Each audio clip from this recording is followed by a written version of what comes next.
Chapter 4, May I Take Your Order? This was the most difficult chapter for me to write because at this point in my life, I was no longer just living for myself.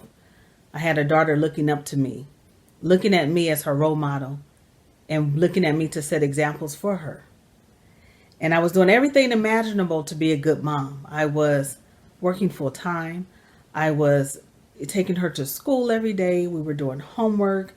I was at every school function. I was at every sports activity, every church performance. Clothes was clean, hair was combed. I was doing everything that I thought was needed to be a great mom. And at the same time, I was looking for an outside love. So I remarried, not knowing that I was marrying a child predator. To make matters worse, the decision to remarry not only put myself in danger, my child in danger, it also put my friend's children in danger. Because he would often volunteer to babysit not only my kids or my friend kids, but his kids as well. So I thought it was okay because his kids were there.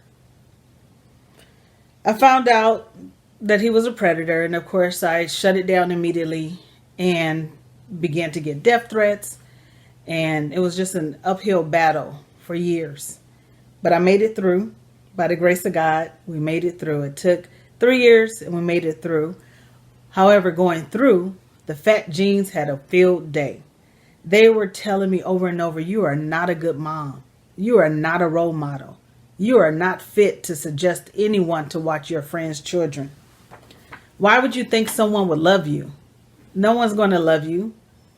And again, I fought through it because I know, God knows, and everyone who knows me know that I am a good mother and I am a good person.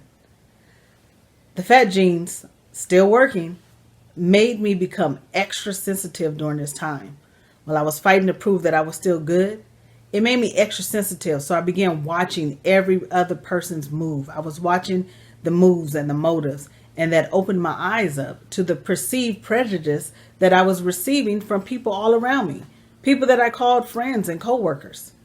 That made me angry. However, the fat genes told me don't speak up because they're going to call you a bitter, divorced woman. So I kept quiet and instead stuffed my face with junk food, just so that I wouldn't have to speak up for myself. What accidental, ugly mess have you found yourself in? It may not be your fault, but we have to get through it together. Did your child perhaps join a gang? Did someone you know that was looking up to you for guidance start taking drugs? Did you ruin a great relationship? We have to face these things. We cannot cover this up. This is so important. We cannot cover up our ugly messes and go to what's comfortable and familiar just to pacify us and get through it. We have to face it. We have to deal with it. And we have to know that we're still a good person. You're still a good mom. You're still a good dad. And you're still designed to be great. We can do this.